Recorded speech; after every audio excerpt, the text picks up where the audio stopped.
Je vais commencer par me présenter. Donc Richard Royen, délégué général d'Enerplan depuis 99 et plus particulièrement en charge des relations avec les collectivités et du secteur de la chaleur solaire. Donc je vais introduire et puis un peu animer ce webinaire. Est déjà arrivé Morane, je te laisse te présenter. Fais un petit tour de table comme ça des Bonjour. intervenants. Bonjour à tous, Morane Guermic, moi je suis gérant du bureau d'études Optelios qui est basé dans le Morbihan et qui travaille depuis plus de 15 ans autour du solaire thermique sur toutes les cibles qu'elle peut traiter. Merci Morane. John n'est pas connecté, Monsieur Solaire, sinon on l'entendrait. Donc on va passer à Tom.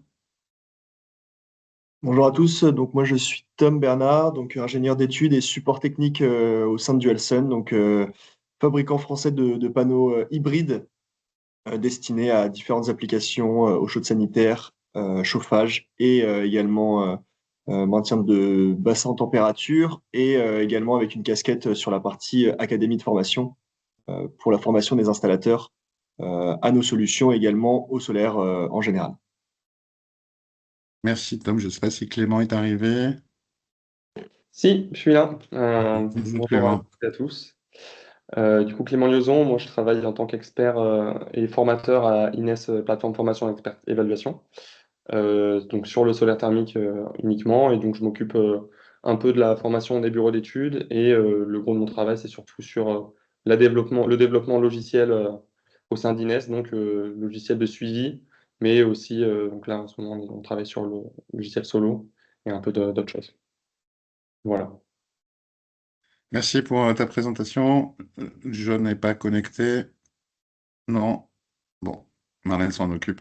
Donc ce premier webinaire qui est organisé en amont des États généraux de la chaleur solaire qui auront lieu le 17 juin à Paris pour l'essor de la filière et des marchés. On verra que le solaire thermique, finalement, c'est de la production de chaleur, mais c'est aussi des solutions et des marchés qui sont différentes en fonction à la fois de la température et de la taille des installations.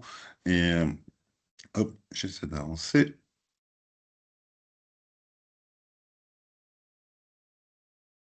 C'est pas, hop, voilà. Donc aujourd'hui, on vit entre guillemets un contexte de crise énergétique. Le prix du gaz a doublé en 3 semaines à son arrivée sur nos côtes européennes. On a par ailleurs le changement climatique à gérer. Et quand on regarde aujourd'hui la photographie de qu'est-ce qu'on consomme en tant qu'énergie et pourquoi faire, voilà, l'électricité, ça pèse moins de 20%. C'est le haut de l'iceberg sur lequel on s'est disputé. Il y a eu des débats sur la programmation pluriannuelle de l'énergie, quelle solution, etc. Finalement, c'est pour les 20% du dessus de l'iceberg. Et en dessous, on n'en a pas trop parlé.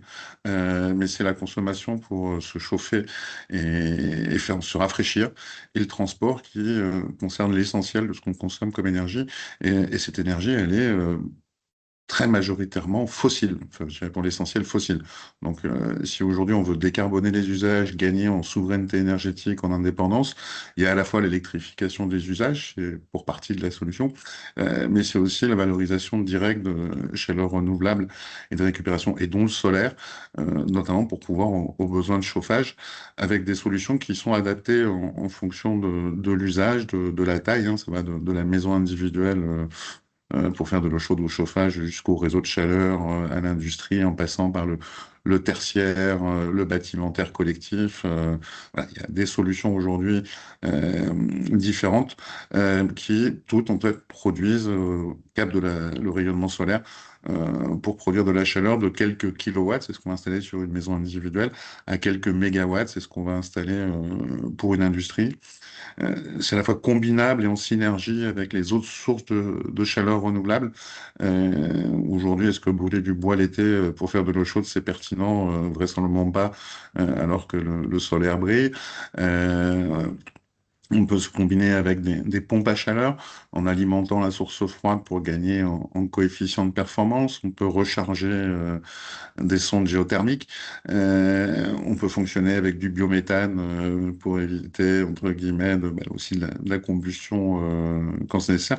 On voit qu'aujourd'hui, le solaire thermique, c'est équilibré avec du stockage, qui est quand même quelque chose qui est également toujours à prendre en compte. On produit, on stocke de l'énergie. Se combine parfaitement pour fonctionner à l'optimal avec les autres solutions. Solution qui est compétitive sur le long terme, et aujourd'hui on voit que la stabilité, c'est un intérêt quand les coûts sont fixés, les prix sont fixés par la géopolitique. Et aujourd'hui, avec des tiers qui sont capables d'investir à votre place. Alors, aujourd'hui, c'est vrai pour le grand solaire, quand on a des installations qui font plus d'1 mégawatt, il y a des opérateurs qui peuvent financer, concevoir, financer, exploiter ce type de centrale. On est en train de travailler avec la filière pour pouvoir descendre sur des modèles économiques avec des installations de quelques dizaines ou centaines de kilowatts pour effacer entre guillemets, l'investissement qui est une des principales barrières et pour pouvoir rendre un service comme la chaleur solaire comme un service. La filière nationale, je vais rapidement, un peu plus de 3000 emplois directs, on est exportateur net, ce qui est bon à savoir en termes de technologie. On a des solutions qui sont performantes à la fois en solaire thermique dit un peu classique et hybride. Une filière qui s'est structurée autour de la qualité. Ça fait 20 ans que on a travaillé pour gérer Calisol, la qualification des installateurs pour l'individuel. Ça fait 15 ans qu'on a travaillé pour mettre en œuvre Socol pour le solaire thermique collectif pour être sûr des promesses qu'on fait, avoir des installations qui sont bien conçues, bien installées et bien exploitées, avec, et on y reviendra tout à l'heure, l'importance du suivi de la performance. On est capable d'une performance durable dans le temps, pour autant qu'on la mesure. Avec un marché métropolitain qui a assez diversifié, à la fois les applications bâtimentaires, chauffe-eau solaire individuel, chauffage solaire, le chauffe solaire collectif, mais également le grand solaire thermique pour l'industrie et les réseaux de chaleur qui se développent. Malgré tout, aujourd'hui, le marché métropolitain est encore plus petit en volume de mètres carrés à ce qui se fait dans les Outre-mer, avec le chauffe-eau solaire individuel qui s'est déjà bien développé, et aujourd'hui également le chauffe-eau solaire collectif qui se développe maintenant que l'eau chaude est devenue obligatoire dans les immeubles neufs. On en vient pour le contexte. Pourquoi on vous réunit et pourquoi le solaire pourrait booster votre activité.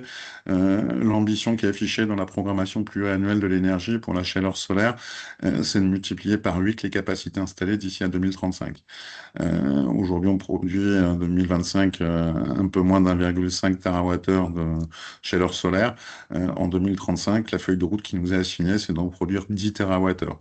En d'autres termes, ça veut dire faire grandir l'ensemble des applications déjà existantes aujourd'hui, notamment dans le bâtimentaire, et on voit qu'on commence un peu à cranter dans l'industrie, et à développer également fortement le grand solaire pour l'industrie et les réseaux de chaleur. Donc, on doit passer la démultiplier aujourd'hui pour l'ensemble des applications. Parce que c'est l'addition de toutes nos applications qui fera qu'on pourra atteindre ou être sur la trajectoire de cet objectif, hein. Aujourd'hui, on a un parc installé qui fait de l'ordre de 2 gigawatts. C'est ce qu'on a installé depuis des décennies et il faudrait qu'on arrive à un parc qui fait 16 gigawatts en 2035 et installer plus d'1 gigawatt par an d'ici 2030. C'est pas des chiffres si on fait le parallèle avec le photovoltaïque, l'année dernière, on a installé en France pratiquement 6 gigawatts de photovoltaïque avec des installations, enfin des procédés qui sont une moindre puissance surfacique et le solaire thermique est plus puissant au mètre carré installé. Donc, on a de la place sur les toits, on a de la place sur les terrains au sol. On peut même imaginer du solaire thermique en ombrière. Il n'y a pas de limite à pouvoir déployer du solaire thermique au plus près de l'usage et combiner avec la bonne solution pertinente pour pouvoir couvrir l'ensemble de l'usage de façon décarbonée. Le temps passe, j'ai encore quelques minutes. Pour atteindre ces objectifs, ça va pas se faire tout seul, il n'y a pas de baguette magique. Il y a un plan national pour la chaleur solaire qui doit être officialisé. Il a été inscrit dans la PPE sur comment atteindre nos 10 TWh 2035. Ce plan, on l'a déjà préparé l'an passé avec l'ADEME, la Direction générale de l'énergie et du climat et les parties prenantes. Maintenant, il va falloir l'officialiser avec le gouvernement et l'opérationnaliser. Euh, c'est devant nous et notamment, je pense que le 17 juin, aux États généraux de la chaleur solaire, ben, on aura un peu une boussole sur les différentes actions. Il y a 20 actions qui sont prévues dans ce plan sur 5 axes, à la fois du point de vue réglementaire, sur l'accompagnement, sur les compétences, les outils et la communication. Un des points aujourd'hui pour booster son activité dans la chaleur solaire, dans le solaire thermique, c'est de monter en compétences, d'acquérir, de maîtriser les bons outils. On en parlera au mois d'avril, c'est quoi les outils SOCOL, et puis collectivement qu'on communique sur les solutions. Il y a quelques actions qui ont déjà commencé. On n'a pas attendu le lancement officiel pour commencer, pour avancer sur ce qu'on s'était dit qu'on devait faire. L'officialisation est pour bientôt, j'espère dans les prochaines semaines.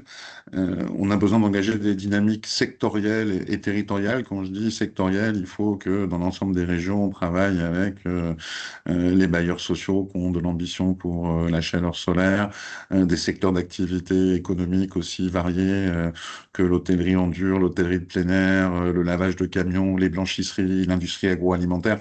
On a plein de segments aujourd'hui où il y a besoin de chaleur solaire, de chaleur, souvent basse température à moins de 100 degrés. C'est là où le solaire thermique peut révéler ses avantages. Et ben, il va falloir qu'on ait ces dynamiques territoriales dans l'ensemble des régions ben, pour sensibiliser, pour faire des études d'opportunité et pour transformer les études en opérations qui seront demain suivi en termes de performance. On a de l'aide pour ce faire avec le fonds chaleur. Fonds chaleur qui priorise en premier la chaleur fatale, ensuite la géothermie et le solaire thermique avant de faire le choix de la combustion. Avec du bois, on peut aussi faire moins de bois avec plus de solaire. Donc côté fonds chaleur, retenez que le solaire thermique fait partie des solutions prioritaires. Et enfin, il y a les collectivités locales, donc qui vont être élues, les équipes municipales vont être élues dimanche prochain pour conclure l'ensemble des villes de France, qui, pour les plus grandes, doivent engager une planification territoriale, chaleur et froid. Elles avaient fait jusqu'à présent des plans d'accélération des énergies renouvelables, qui étaient en gros où est-ce qu'on pouvait mettre du photovoltaïque, des éoliennes, voire du solaire thermique, mais sans rentrer dans le détail des choses. Là, il va falloir qu'ils fassent de la planification quartier par quartier, quasiment immeuble par immeuble, pour regarder c'est quoi les besoins en termes de chaleur, de froid, et comment je peux couvrir ces besoins autrement que par du gaz fossile. Et pour ce faire, on a le CEREMA qui a développé des outils en réseau pour les réseaux de chaleur et BAT ENR pour les bâtiments ENR, qui permet de voir le potentiel de créer des réseaux de chaleur ou de couvrir les besoins bâtimentaires avec une source de chaleur renouvelable. C'est des outils également à l'intention des collectivités que pourront intéresser nombre de maîtres d'ouvrage. Et j'en ai terminé. Ben, si ma dernière diapo, c'est sur Sokol pour vous rappeler les fondamentaux, hein. Depuis 2009, on travaille avec l'ADEME. C'est vraiment le portail, le réseau pour la chaleur solaire thermique performante et durable. Il y a 15 ans, il y avait autant de schémas hydrauliques quasiment que de bureaux d'études. Il n'y avait pas de ratio de dimensionnement, il n'y avait pas de méthodologie avec du commissionnement adapté. On installait des procédés sans avoir suivi de performance. Tout ça, ça appartient au passé. Sokol, en 15 ans, a beaucoup travaillé et reconnu aujourd'hui pour les pouvoirs publics, par la maîtrise d'ouvrage. On est au cœur du fonds chaleur, entre guillemets, pour avoir des installations qui soient performantes et durables. Donc voilà, on a travaillé collectivement à faire émerger plein de solutions et continuer pour ceux qui ne sont pas encore investis au sein de Sokol. C'est gratuit de s'inscrire. Vous avez accès à plein d'outils et d'experts qui sont aussi autour de la table. Et j'en ai terminé pour ma part et je vais passer la parole à Morane. J'arrête le contrôle. On pourra prendre des questions en fin d'intervention. Vous pouvez également les déposer dans la conversation ou le question-réponse. Merci de votre attention. Merci Richard. Morane, tu peux prendre le contrôle Ok. de la diapo. Eh bien, merci Richard et bonjour à tous. Moi, je m'attelais à essayer de présenter en fait l'intérêt pour un professionnel, en l'occurrence côté plutôt bureau d'études d'ingénierie, à s'intéresser au solaire thermique, à cette technologie. Alors, beaucoup de points que je veux aborder ont déjà été appréhendés et cités par Richard. On dit souvent que la répétition fixe la notion, mais c'est extrêmement important de bien prendre en compte en fait le cadre le cadre lié en fait à la technologie. Alors est-ce que ça tourne? Tu as une petite icône demander le contrôle normalement sur la barre des tâches. Non, moi elle apparaît pas. Ou sinon, bah, prends la main, Edwige. Ouais, ok.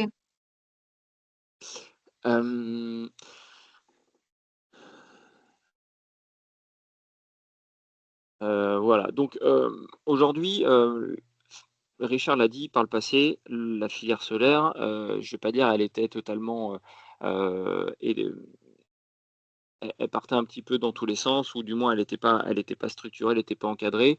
Le fait est, c'est que, il y a eu un état des lieux qui a été fait, et l'idée, ça a été de se dire, comment faire pour qu'un porteur de projet qui s'intéresse en fait au solaire thermique puisse aller au bout de sa démarche, et surtout puisse le faire dans la meilleure des choses. Il est clair qu'à une époque, si, moi qui ai été à la fois, j'ai de par mon expérience professionnelle, j'ai été à la fois, sur le terrain, j'ai été sur le côté bureau d'études, ce que je fais aujourd'hui, mais j'ai été aussi sur le côté animation de filière dans une association qui est Bretagne Pays de la Loire, qui s'appelle Atlanson, qui est, un petit Énerplan à l'échelle du Grand Ouest. Donc j'ai ce spectre et cette vision en fait, des différents maillons et des différentes étapes qui peut en fait gréver ou pas, la capacité en fait à un projet solaire de naître et surtout d'éclore dans la meilleure des manières. Ce qui est clair, c'est qu'on a eu une période où en fait, en France, malheureusement, on n'avait pas de structuration, de l'offre, quelle que soit en fait l'étape, dans lequel s'inscrivait le projet, et ça pouvait soit décourager, soit amener en fait à des défaillances. Soit on avait, des installateurs qui étaient prêts, formés, mais un marché qui était atone, soit on avait en fait, une dynamique pour justement faire en sorte que la technologie émerge, sorte, des clients s'intéressent, et on avait, pas ou peu d'installateurs ou pas ou peu de bureaux d'études.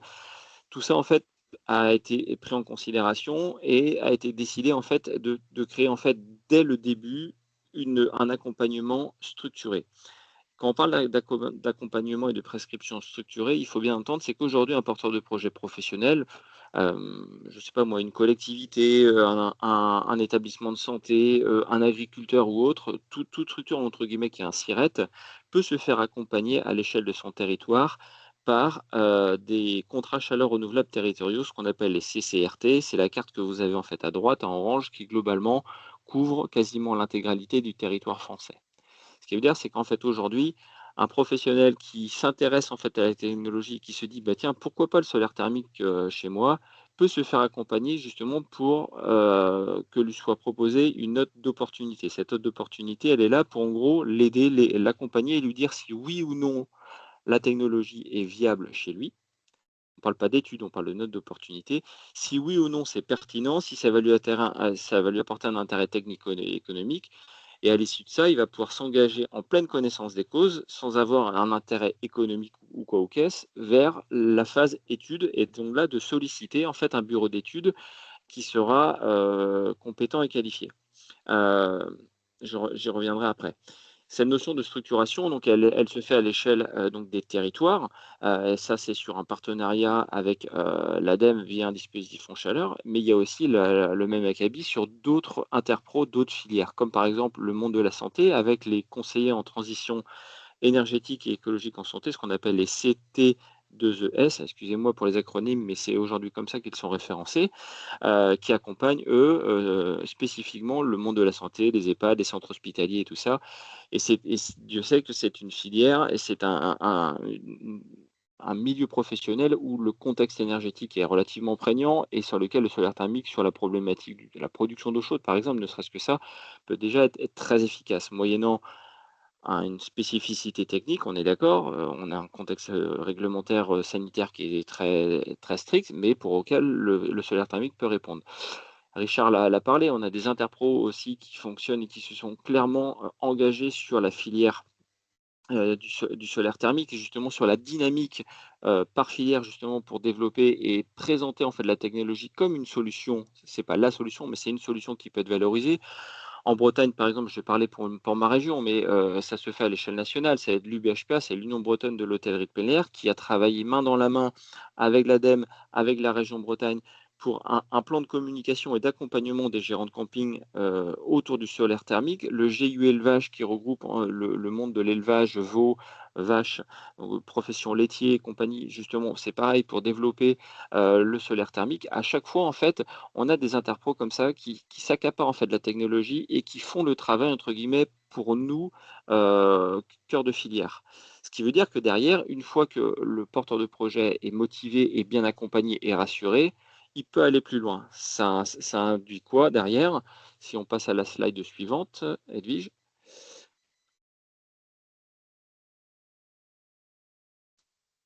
Ça induit en fait d'avoir en fait toute une méthodologie, pour conforter, les bureaux d'études, entre autres, et aussi les installateurs dans, leur capacité à répondre au projet.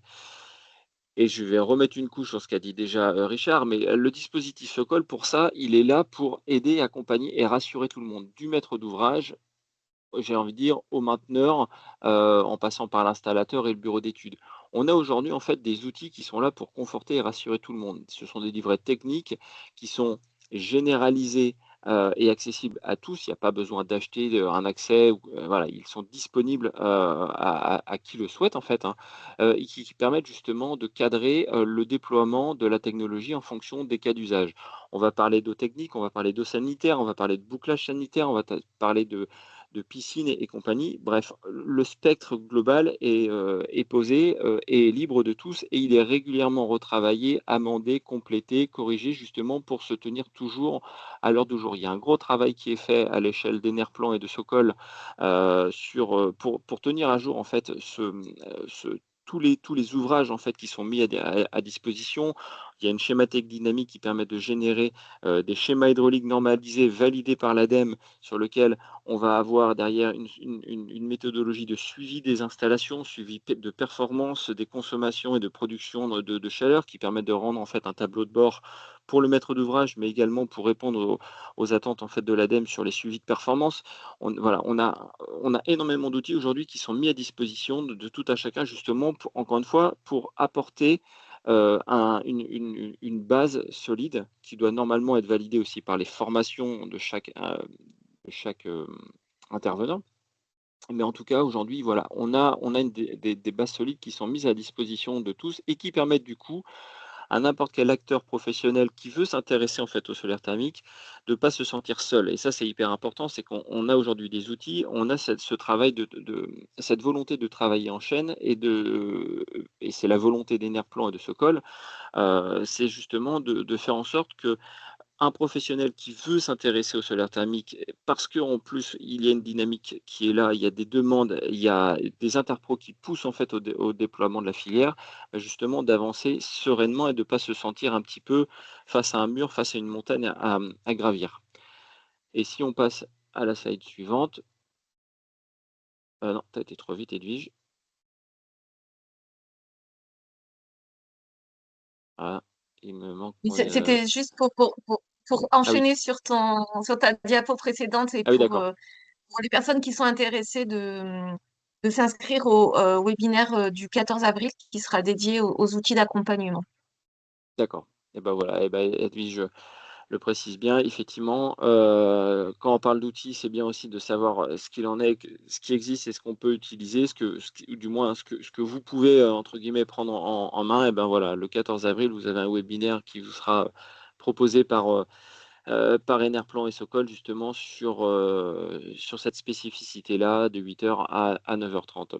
Et donc voilà, je continue sur la notion d'accompagnement, j'ai envie de dire clé en main et la genèse et la structuration d'un projet. Aujourd'hui, un porteur de projet qui s'intéresse au solaire thermique peut se faire accompagner dès le début par une approche en note d'opportunité gratuite. Ça, c'est hyper important, c'est-à-dire qu'en fait, il ne paye pas pour ça. Il se fait accompagner, il n'y a pas d'impact économique, il n'y a pas une vente de prestations aux caisses. C'est là pour le, le sécuriser dans sa démarche. Si derrière la note d'opportunité qui est réalisée par un CCRT, un CTES, une Interpro mobilisée, eh bien, ça peut se transformer sur la phase étude de faisabilité. La phase étude de faisabilité, elle va être réalisée par un bureau d'études qui lui doit être qualifié, et la qualification, aujourd'hui, elle se fait auprès de l'OPQBI, c'est la 2010-2014.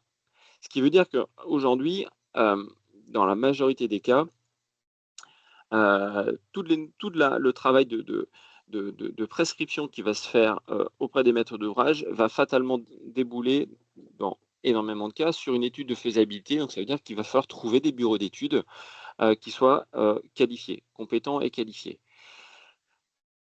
Pour ça, ben, il y a la formation, des formations qui existent, et puis surtout, il y a la recherche de justement cette labellisation auprès de l'OPQBI. Suite à ça, va dérouler la phase installation. Et donc là, il va falloir s'appuyer sur des installateurs qui eux aussi sont qualifiés. C'est aussi l'éco-conditionnalité des aides. Et pour ça, en fait, aujourd'hui, il y a la charte Calisol, Calisol saisie pour les petits, SCC pour les systèmes combinés, donc on va appeler les chauffage solaire, et puis les systèmes collectifs à destination plutôt des moyennes grandes installations. Et il va y avoir aussi le côté suivi, maintenance, exploitation, avec une charte aujourd'hui qui a été développée et poussée par la filière, c'est la Sokol exploitant. C'est une qualification justement qui pousse les exploitants justement à s'intéresser spécifiquement au solaire thermique, qui est très souvent malheureusement délaissé une fois que l'installation est faite, et sur lequel on se rend compte que ça va plus ou moins gréver en fait le bon vieillissement de l'installation. Puisque si avant tout est bien structuré, il n'y aura pas de dérive possible. La dérive, elle peut arriver une fois que l'installation a été réalisée et que les clés du camion ont été laissées au maître d'ouvrage. Très souvent, l'exploitation est délaissée et c'est malheureux. Et ben, on pousse aujourd'hui à ce que les exploitants, les mainteneurs conventionnels, justement, se forment justement pour ne pas mettre de côté justement les installations solaires thermiques et ne se concentrer uniquement sur les générateurs fossiles ou fissiles qu'ils ont l'habitude, de manière conventionnelle, en fait, à intervenir. Tout ça pour dire que de la note d'opportunité jusqu'à, on va dire, l'exploitation et le suivi du bon vieillissement de l'installation, aujourd'hui, tout est structuré et encadré et c'est cette structuration de filière qui doit pousser justement à motiver un maître d'ouvrage à envisager la solution, mais j'ai envie de dire qui doit motiver aussi que vous soyez bureau d'études ou installateur, à foncièrement vous intéresser à la technologie parce que, Richard l'a dit, on a des objectifs à atteindre et on a tout fait en sorte pour que justement les préconisations de prescription en amont de tout projet puissent justement faire émerger des nouveaux projets. Et aujourd'hui, force est de constater, c'est que beaucoup de maîtres d'ouvrage butent parce qu'ils sont motivés, ils ont été accompagnés, mais en fait, ils ne trouvent pas soit de bureau d'études, soit d'installateur. Et en règle générale, le projet fait pchit et il passe à autre chose. Et c'est bien dommage. Edwige? Donc pour finir, en fait, moi ce que je tenais juste à dire, c'est qu'on a un savoir-faire à faire valoir et une valorisation d'accompagnement. Aujourd'hui, un projet solaire thermique, d'une manière générale, quand on va parler d'une installation collective, hein, on va avoir un travail main dans la main avec le maître d'ouvrage tout au long du projet. On va devoir l'accompagner pour connaître ses besoins, ses consommations. On a un travail vraiment déjà de confiance et d'échange avec lui qui est pour moi fondamental. C'est justement d'accompagner le maître d'ouvrage sur la bonne connaissance de son besoin. On ne vient pas mettre du solaire thermique comme ça inutilement, on le fait parce qu'on connaît et on a bien défini le besoin et ça, c'est fondamental. On a un travail de concert qui se fait aussi avec toute la chaîne des différents acteurs, c'est-à-dire l'installateur, le mainteneur, l'exploitant. On peut travailler, j'ai presque envie de dire, en équipe, justement pour faire en sorte que tout se passe le mieux possible et du coup, on se fait connaître, on travaille j'ai pas envie de dire que vous allez apprendre à travailler ensemble parce que c'est ce que vous faites déjà, mais ça permet du coup de travailler dans une ambiance qui est sereine, sur une technologie qui malheureusement trop longtemps n'a pas été dans cette cas de figure-là et aujourd'hui tout a été fait justement pour que j'ai envie de dire le tapis rouge ou vert, voyez-le comme vous voulez, puisse se faire facilement. On peut du coup faire valoir aussi ses idées, ses connaissances parce qu'on arrive sur une installation, on vient créer un système solaire sur, un bâtiment existant. On va se rendre compte au fur et à mesure, en fonction du point d'entrée sur lequel on intervient, que ce soit à l'échelle étude et à l'échelle installation maintenance, qu'on va peut-être trouver des choses qui ne sont pas conformes, qui ne sont pas, pertinentes, qui pourraient être optimisées et ben, tout ça, en fait, on va pouvoir le travailler de consort tous ensemble justement pour, voilà, aboutir sur un système qui soit optimisé et efficient. Et puis, Richard l'a dit, mais on est à l'ère du tout connecté, on est à l'ère en fait de la maîtrise totale avec des applis et autres. On a aujourd'hui des systèmes de production qui doivent être durables, qui doivent s'inscrire dans le temps et donc aujourd'hui, on se doit en fait d'apporter des solutions de suivi et connectées, hem et donc ce qui permet aussi de valoriser une technologie qui a pendant très longtemps a été un peu, considéré comme low-tech. On doit casser cette barrière-là. Il existe plein de systèmes de suivi connectés, embarqués ou enfin, ou à rajouter, qui permettent justement de veiller, depuis, son bureau à ce que, voilà, ce qu'on a réalisé fonctionne bien, que les performances soient bien atteintes. Richard l'a dit et on est tous concernés par, le prix du gaz et l'envolée du gaz aujourd'hui. Bon, bah, voilà, assurer à un maître d'ouvrage qu'en fait, grâce au solaire thermique, sur des journées ensoleillées comme ce qui nous arrive actuellement, on va pouvoir, produire quasiment, 100 ou peut-être moins de son besoin en chaleur, qui ne sera pas carboné, bah, c'est toujours valorisant et intéressant. Donc voilà, moi, mon but, c'était de dire qu'en fait, aujourd'hui, la filière, elle a travaillé de consort pour, faire en sorte que tout soit, encadré, couvert, et structuré pour ne pas laisser en fait de murs infranchissables ou de montagnes à gravir trop importantes. On est vraiment sur, un objectif de fluidifier au maximum en fait l'accès à la technologie qui ne reste pas compliqué encore une fois, mais qui a trop souvent été mis de côté et c'est bien dommage. Et voilà, sachez que vous n'êtes pas seul, et Enerplan et Socol se tient, ainsi que l'ensemble des intervenants, je parle un peu pour eux, mais je pense qu'on est tous d'accord pour vous dire que, voilà, vous n'êtes pas seul face à un projet ou, un potentiel en fait de développement, ou de réaccaparation de la technologie, dans vos cœurs de métier et j'en ai fini.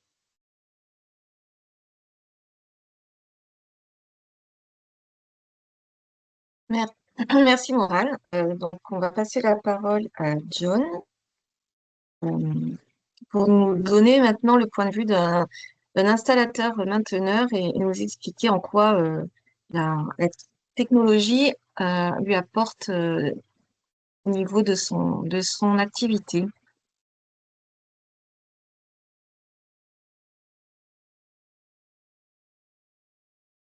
John, tu veux... est-ce que tu arrives à prendre la parole? Tu m'entends ou pas? Vous m'entendez? Oui, oui, Allô? on Ah, t'entend, merci. super. Oui, Bon, bah, bonjour à tous. Désolé pour tout à l'heure. Donc, John Jamet, je suis un spécialiste en solaire collectif. J'ai démarré il y a un peu plus de 15 ans aujourd'hui. Je me suis donc intéressé au solaire collectif immédiatement après avoir fait le saisie parce que je me suis aperçu qu'on pouvait faire de grosses économies avec le solaire thermique et qui est aussi une filière qui permet voilà, de chauffer l'eau gratuitement sans émission. Donc c'est quand même assez formidable, qui est autonome et qui surtout, je trouve que c'est une filière qui n'est pas assez valorisée parce qu'aujourd'hui, on parle beaucoup de photovoltaïque.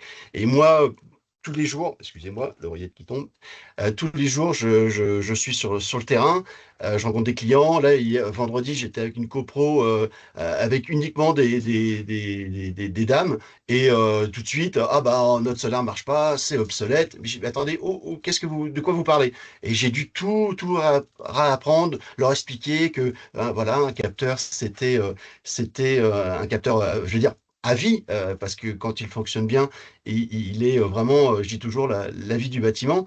Donc voilà, c'est une filière qui manque vraiment de valorisation et que j'essaye de faire de par mon métier, parce que c'est vrai que là, avec tous les intervenants, là, on suit vraiment le relais, en fait, après Moran, qui est bureau d'études, lui, qui va faire toutes les études. Eh bien, moi, je vais prendre le relais pour l'installation qui reprend tous les règles Sokol, qui permettent justement donc d'appliquer des règles qu'on n'avait pas avant, c'est vrai. Moi, le faisant depuis quand même plus de 15 ans, je vous raconte pas ce que j'ai vu dans les années 2010, 2011, 2012, où on en installait beaucoup à l'époque. Il n'y avait pas de... Le DTU, le dernier DTU date quand même voilà, de 2012, donc c'était le DTU 6512, il était apporté tardivement et il doit encore être refondé aujourd'hui parce que les gens ne pensent pas que l'eau chauffée par le solaire thermique peut dépasser les 60 degrés. Bah non, eux, ils disent, bah non, ça marche que l'été ou ça marche que dans le sud. Enfin, j'en entends des vertes et des pas mûres. Et pourtant, vous voyez, là, on est au mois de mars et il faut savoir que le solaire va fonctionner toute l'année, du 1er janvier au 31 décembre. Je le répète tous les jours, les gens me disent, ben non, ben si. Nous, ce qu'on va faire, c'est qu'on va déjà préchauffer de l'eau. Par exemple, en hiver, on va pouvoir préchauffer de l'eau jusqu'à 30 degrés. Je parle en collectif, hein, attention. Bien entendu, avec les SSC, on peut être autonome en chauffage, en eau chaude, mais nous, en collectif, voilà, on peut monter à des températures supérieures à 60, mais le pic sera, bien entendu, en été. Voilà, donc je fais ce métier par passion parce que on tombe sur des installations différentes, c'est vrai, à chaque fois. Là, vous voyez, je sors de piscine, je sors d'hôtel, je sors d'EHPAD, je sors de collectivités diverses avec des schémas totalement différents, des contraintes différentes. Et c'est ce qui permet à ce métier, justement, d'apprendre. On en apprend tous les jours, hein, même moi, qui ai un peu de bouteille maintenant. Voilà, et puis j'essaye de transmettre parce que on n'est plus beaucoup d'installateurs qualifiés, parce que beaucoup d'installateurs ont besoin de manger, comme je vais dire, et donc forcément vont faire de la PAG, vont faire voilà, et puis délaissent peut-être le solaire thermique, tandis que moi je ne fais vraiment que ça. Je me suis vraiment spécialisé dedans et donc je persévère dans mon domaine parce que j'y crois comme tout le monde et que c'est vraiment une technologie qui aujourd'hui, comme disait Moran, avec l'augmentation du gaz, des énergies, et il est vraiment pour moi la plus compétitive qui puisse exister aujourd'hui parce que pour quelques watts d'une consommation de pompe, eh bien regardez le rendement que vous avez au bout d'un mois, au bout de 6 mois, au bout d'un an. Moi, je fais donc, suite à mes installations, de la maintenance. Je vais y passer mes passions, voilà, pour partager cette passion, transmettre mes compétences. Et une action complémentaire avec l'expertise du BL, retour terrain. Effectivement, j'accompagne aussi les entreprises pour les installations. Je suis donc installateur de base, avec un cabis installateur Calisol Calibat. Et de par mes agréments fabricants, on accompagne aussi les entreprises, une fois qu'elles ont le CCTP des bureaux d'études, à bien faire, à poser correctement les installations avec les petits trucs qui vont bien, voilà, les bons procédés et surtout après un bon fonctionnement. On peut passer peut-être à la slide suivante. Voilà. Euh, faut savoir qu'une installation thermique, elle est posée pour une durée de vie qui est, j'ai toujours encore la durée de vie du bâtiment. On va utiliser du cuivre, voilà, on va utiliser de l'inox, on va utiliser vraiment des organes ils vont pas se périr avec le temps. Dans du solaire thermique, vous voyez, le capteur, c'est de l'aluminium, il y a une vitre, il y a un méandre en cuivre. Tout ça, ça n'a pas bougé avec le temps. Ce qui va l'esquinter ou le détruire, en fait, c'est soit le glycol qui est resté statique et au soleil, donc qui va cuire et qui risque d'endommager le capteur. Mais à part ça, la vitre, elle, voilà, s'il y a une tempête de grêle, eh ben oui, c'est comme un pare-brise, c'est comme un Velux, voilà, ça peut. Mais le reste du temps, vous voyez, ces capteurs-là, par exemple sur la photo, ils datent de 2010 de mémoire. C'est la piscine de Dourdan. Voilà, donc ils ont été remplacés parce que le, le mainteneur avait mis de l'eau dedans. Et puis en fait, il le mettait de l'eau l'été, il vidangeait, il remettait de l'eau, voilà, pour l'hiver. Et en fait, l'eau est restée dans les capteurs. Et puis, bah, faut savoir que l'eau, dehors, l'hiver, bah, ça gèle. Et quand ça gèle, bah, ça explose. Donc voilà, donc il m'a flingué tous les capteurs. C'est la seule raison pourquoi on a remplacé ces capteurs.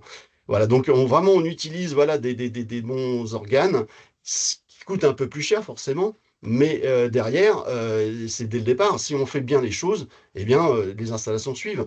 Si aujourd'hui, voilà, je fais énormément de rénovations, c'est parce que je remets en conformité beaucoup d'installations qui ne l'ont pas été et qui ont été réceptionnées, hélas, sans connaissance. Et ça, c'est vraiment, vraiment, vraiment dommage. Donc, on remet aujourd'hui plus de 50% d'installations en conformité. Et après, bien entendu, bah, on réhabilite le solaire et qui va permettre donc de repartir comme avant, sans remplacer les capteurs, je précise. On peut passer à la slide suivante. Voilà. Je me suis donc spécialisé et en fait pour mon cursus, en fait, travaillant énormément avec les fabricants, avec tous les mainteneurs, et je me suis aperçu que les installations collectives qui sont un peu plus complexes que les installations individuelles, parce qu'en individuel, un client qui n'a plus d'eau chaude, bon bah il va se retourner vite fait voir son ballon d'eau chaude et puis son cumulus, et puis s'il a plus d'eau chaude, il va le savoir tout de suite. Tandis que nous, on est vraiment en amont de l'ECS, de la préparation d'eau chaude, et donc forcément, comme on est en amont, eh bien, que le solaire marche ou marche pas, personne ne le sait. Et donc les mainteneurs n'ayant peu de connaissances dessus, étant spécialisés dans le chauffage et l'eau chaude sanitaire, bah, font leur boulot et puis quand le client n'est pas content, bon bah voilà, ils vont rallumer la chaudière, activer une vanne gaz, voilà. Mais le solaire thermique, bah nada. Donc moi, ça m'ennuie, ça m'a beaucoup ennuyé. Et donc, pour valoriser la filière, en fait, en 2018, j'ai installé, enfin, j'ai créé Monsieur Solaire parce que je voulais montrer que les installations solaires collectives bah, étaient fonctionnelles et extrêmement performantes. Je le prouve encore aujourd'hui parce que depuis 2018, donc j'ai instauré sur toutes mes rénovations et mes installations neuves ce contrat de performance et à ce jour, toutes les installations fonctionnent et sont opérationnelles. Et pour la petite histoire, voilà, ça c'est quelque chose de personnel, du vécu. Vous voyez, j'ai des centaines d'installations et je peux vous dire que bah, chaque mois, donc je suis en association, donc forcément avec le mainteneur de chaque site, forcément, soit en sous-traitance, soit en co-traitance. Mais une chaufferie, c'est quand même assez complexe. Il y a beaucoup de vannes, il y a beaucoup de... Voilà, il y a un ampère. Moi, j'ai mes ballons d'un côté, il a ses ballons d'eau chaude de l'autre. Et il faut savoir que, voilà, j'ai fait la simulation là en début de mois. J'ai 5% de mes installations, donc 5 installations sur 100, qui m'avertissent d'une alarme, d'un défaut. Qu'est-ce qui s'est passé? L'installation, elle est neuve ou elle a été rénovée il y a un an, il y a 2 ans. Eh bien, c'est très simple. Grâce à ça, grâce au suivi, eh bien, on se déplace. Et là, qu'est-ce qu'on voit? Eh bien, en fait, le mainteneur ou une astreinte ou voilà, une urgence a touché, manipulé les vannes, donc a bypassé par exemple l'eau froide sur le ballon solaire, donc plus de consommation. Plus de consommation, ça veut dire qu'une montée en température qui n'est pas déchargée. tout ça, en fait, on arrive à l'analyser. Si on voit qu'il y a un capteur qui chauffe, mais qui ne chauffe pas les ballons. Ah, bah tiens, là j'ai une pompe, par exemple, qui avait 2 ans, une pompe secondaire. Eh bien, la pompe présente un défaut. Aujourd'hui, on a beaucoup d'électronique. Eh bien, bah, voilà, grâce à ça, on a pu intervenir, remplacer la pompe et pas attendre 6 mois, 1 an que l'installation se dégrade. Et c'est là où on va commencer à avoir des problèmes. Donc, effectivement, plus les installations sont complexes, je parle voilà, en collectivité, plus elles demandent, pour moi, un tableau de bord, comme le compteur d'une voiture, comme je le disais souvent, qui permet justement bah, de dire, ah tiens, boum, tiens, sur une alarme, ah, bah, comme le voyant moteur, ah bah là, attention, il faut prévenir, il faut aller voir le garagiste. Et bah là, c'est exactement pareil, c'est ce que je fais grâce au suivi des installations, c'est le compteur sur le tableau de bord qui permet donc au client bah, de voir ses économies réalisées, parce que sur chaque installation, ce qu'il faut savoir, c'est qu'il y a 10-15 ans, on installait du solaire, mais sans comptage. C'est-à-dire qu'on ne savait pas du tout qu'est-ce que ça allait apporter, les économies réalisées. Mais plus des 3 quarts des installations que j'ai visitées, enfin, habilités ou mis en service à l'époque n'avaient pas de comptage. Aujourd'hui, on les introduit, c'est une obligation, donc on introduit ces comptages dits utiles hein, et pas de production. Là, on ne va pas vendre de la chaleur, au contraire, on va faire des économies, mais on va bien savoir combien. Et donc, grâce à ça, on va mettre des compteurs. On va mettre un compteur sur l'eau froide, avec une sonde sur l'eau froide et une sonde sur le départ chaud du ballon solaire. Et grâce à ce delta T et l'impulsion que va générer la consommation, eh bien, on va pouvoir générer 1 kWh économiser sur votre ballon d'eau chaude. Et ça, voilà, on parle de piscine, ça fait quand même quelques mégawattheures. Voilà, quand on parle d'hôtel, quand on parle voilà, de gens qui consomment de l'eau chaude, je ne vous cache pas que vis-à-vis de la facture, ils sont contents, mais surtout, ils sont contents voilà, de le voir mensuellement et annuellement, que le bureau d'études avait dit, voilà, aujourd'hui, on a fait des cas concrets.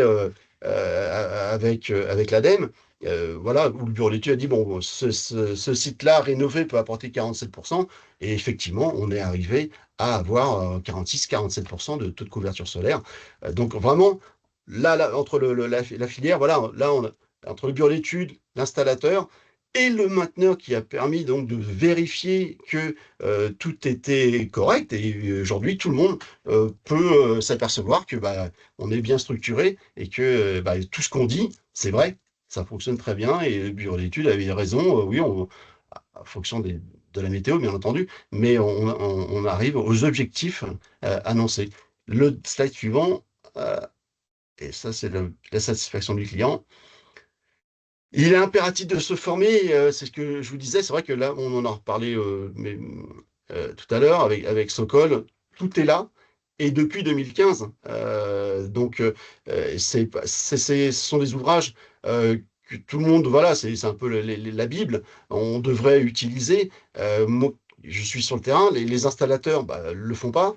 Euh, Très peu sont qualifiés ou n'ont pas le temps d'aller en formation. Et effectivement, il faut aussi pratiquer. Donc, si au moins, voilà, chaque entreprise avait une personne qualifiée dans le solaire thermique, bon, ça serait déjà bien. Mais c'est pas le cas. Je vois moi avec les mainteneurs, ils sortent de l'école, voilà, on les parachute sur 50 sites. Et puis, fais ce que tu peux. Et puis, même qui viendra. Mais voilà, le solaire est vraiment, vraiment abandonné. Donc, c'est vraiment dommage. Donc on essaye voilà, moi je fais des formations, enfin des formations, c'est un grand mot. J'explique un petit peu les avantages du solaire quand je suis en chaufferie avec les techniciens. Voilà, et voilà, au bout d'une heure, ils sont déjà, ah ouais, on ne savait pas. Donc moi je trouve ça génial. Calener, Calibat, voilà, sont les référents dans les qualifications d'installateur. Je suis installateur, donc qualifié depuis 15 ans. Et Sokol exploitant, depuis qu'il est sorti, depuis que la filière était sortie, je crois en 2018 ou 2019. Et effectivement, bon, beaucoup d'installateurs aiment leur métier, mais ne font pas la maintenance. Donc, moi, je voulais participer à l'exploitation aussi parce que voilà, étant mainteneur, je ne veux pas laisser à la dérive mes installations. Donc, je me suis mis exploitant et je récupère des installations réalisées par d'autres personnes qui fonctionnent aussi parfaitement bien.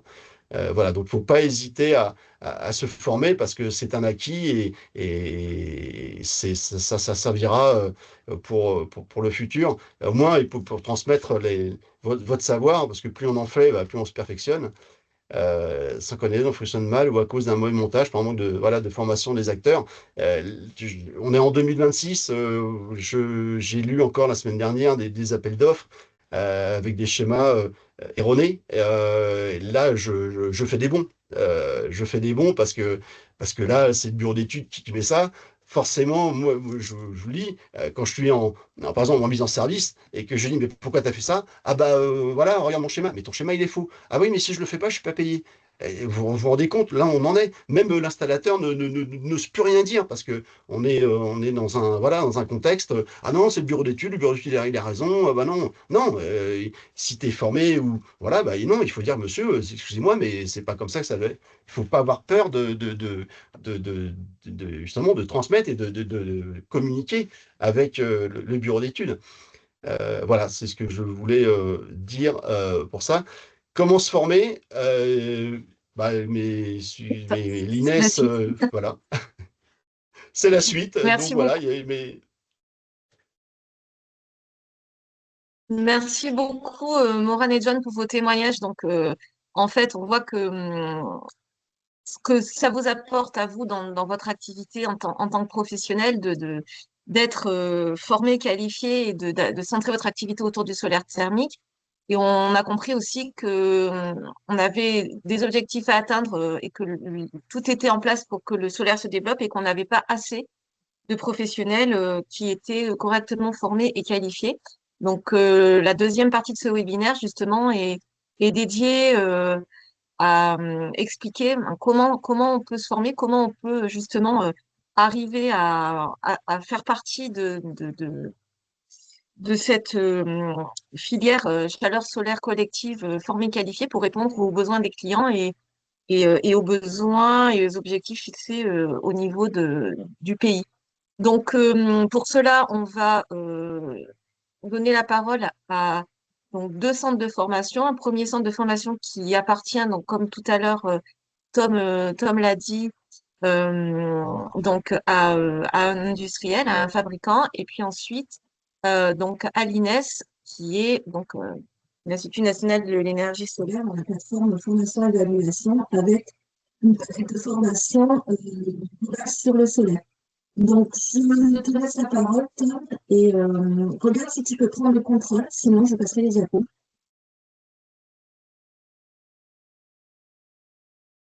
Non, j'ai pas l'impression de pouvoir prendre Non, le contrôle. ouais. Bon, bah, je vais passer les diapos, pas de souci. Ça marche. Comme je l'ai dit tout à l'heure, je suis Tom Bernard, ingénieur études et support technique chez Dualsun. Et l'objectif de ce point, ça va être déjà de vous présenter un petit peu Dualsun et de présenter également les objectifs de la Dualsun Academy, qui est un centre de formation qui est présent à Lyon et à Marseille. Donc, Dualsun a été créé en 2010 par Jérôme Moutarde et Laetitia Brottier, donc avec un objectif de créer le premier panneau solaire hybride avec un nom qui s'appelle le Spring. Donc, un panneau solaire hybride, ça va être une face avant qui va permettre de produire de l'électricité, donc un panneau photovoltaïque classique, sur lequel on va venir assembler un échangeur thermique au dos sur la face arrière du panneau pour pouvoir faire du préchauffage au chaude sanitaire, se coupler à des pompes à chaleur ou faire du maintien en température de bassin. Donc, ce panneau hybride, il a été certifié par le TÜV. C'est le premier panneau qui a été certifié en 2013. Et derrière, nous avons lancé donc notre ligne de production donc du panneau Spring à Jurieu dans l'Ain, ce qui nous a permis d'obtenir le label Made in France. Depuis 2014, on a lancé notamment deux académies de formation à Marseille et à Lyon. Et on a également lancé une filière d'export avec Dualsun Nordic en Suède sur un système que je vous présenterai par la suite. Aujourd'hui, donc en 2026, on en est à notre quatrième technologie de panneau hybride avec un échangeur en aluminium. Donc aujourd'hui, on a un objectif avec Life Academy, donc qui est un projet qui est cofinancé par l'Union européenne. C'est un double objectif. Un premier objectif qui va être de former les installateurs, former les bureaux d'études former les mainteneurs au savoir-faire du photovoltaïque, mais également du génie thermique. Dans un aspect qui va vraiment être global, c'est de pouvoir décarboner les logements, que ce soit des logements résidentiels ou des logements plutôt collectifs. Il y a également un objectif qui va être les retombées pour Dualsun, ça va être de développer un réseau d'installateurs partenaires, donc, qui va être à l'échelle nationale, donc un réseau d'installateurs qui va donc pouvoir être formé à nos produits et aux systèmes dans lesquels vont s'intégrer nos produits, pour vraiment comprendre le fonctionnement du système et également avoir la possibilité de suivre les données de fonctionnement, l'efficacité du système. Donc aujourd'hui, on a, comme je viens de le dire, 2 académies, une à Lyon et une à Marseille, qui forment sur différentes caractéristiques de la chaleur solaire ou du photovoltaïque. Donc on va avoir tout d'abord des formations qui vont être qualité-NR, donc des formations certifiantes. On va avoir le Calisol CESI et SSC plutôt qui vont être proposés dans notre académie de Lyon, comme le Calipac. Le Calipac va nous permettre également de pouvoir intégrer un début de formation également sur la solarothermie, un système que je vous présenterai par la suite. On a également 2 autres formations certifiantes qui vont être CaliPV 36 et 500 pour la partie photovoltaïque, parce qu'on a toujours bien sûr une partie photovoltaïque, que ce soit sur nos PVT, donc panneaux photovoltaïques thermiques, ou sur nos panneaux photovoltaïques classiques. On va avoir des formations qu'on appelle bootcamp, donc c'est des formations qui sont sur entre 3 jours et 2 semaines, donc autour du solaire thermique, mais également autour de la pose des panneaux. Donc on va vraiment avoir des parties très pratico-pratiques, avec plusieurs toitures écoles qui vont permettre de faire vraiment de la pose et de comprendre tout cet aspect pose et maintenance de nos panneaux, mais également de tous les panneaux standards qui peuvent exister sur le marché. Et ensuite, on va avoir des formations qui vont plutôt être des formations produits Dualsun. Donc ça, c'est des formations qui sont gratuites, qui sont proposées à tous les installateurs qui souhaitent installer nos panneaux, qui connaissent nos produits ou qui souhaitent davantage les connaître. Donc autour, par exemple, de la solarothermie. Donc là, ça va être le couplage de nos panneaux hybrides avec des pompes à chaleur au glycolé haut. On travaille notamment avec 2 partenaires, Heliopac et Arcteos, que je présenterai par la suite. On va également avoir une formation plutôt autour du chauffe-eau solaire individuel, avec certaines caractéristiques qu'on retrouve dans nos systèmes, donc avec nos couplages de panneaux hybrides et également d'un chauffe-eau solaire qu'on appelle intelligent, donc qui va embarquer en fait une régulation qui va permettre de piloter l'appoint électrique en fonction des habitudes de consommation du ménage, du bâtiment, également en fonction de la météo qui est prévue. Donc ça intègre directement un algorithme qui va permettre de gérer ce pilotage de l'appoint électrique. Et ensuite, on va avoir des formations plutôt commerciales sur nos systèmes qui vont être collectifs, donc la PAC solaire, qui va être sur la production d'eau chaude sanitaire, sur la solarothermie, sur la production d'eau chaude sanitaire et de chauffage, et encore de la géothermie solaire, qui a été intégrée au fonds chaleur de l'ADEME très récemment. On a d'autres formations qui sont très liées à l'univers photovoltaïque, avec l'habilitation électrique, batterie, MOOC, etc. etc.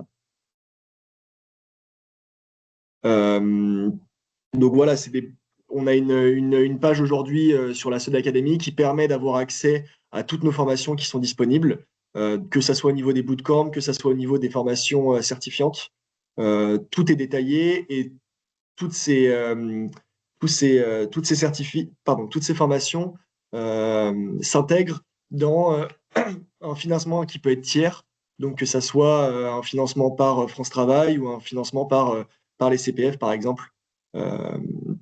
Ça permet vraiment aux installateurs de pouvoir se former ou alors même de pouvoir avoir des reconversions professionnelles sur des nouveaux métiers autour du solaire thermique ou du photovoltaïque. Donc, je vais un petit peu parler aussi de Dualsun, des systèmes dans lesquels s'intègrent nos panneaux hybrides. Donc, PVT pour photovoltaïque thermique. Donc, on a un premier système, une première offre, on va dire, qui s'appelle l'offre Max, qui est un système solarothermique.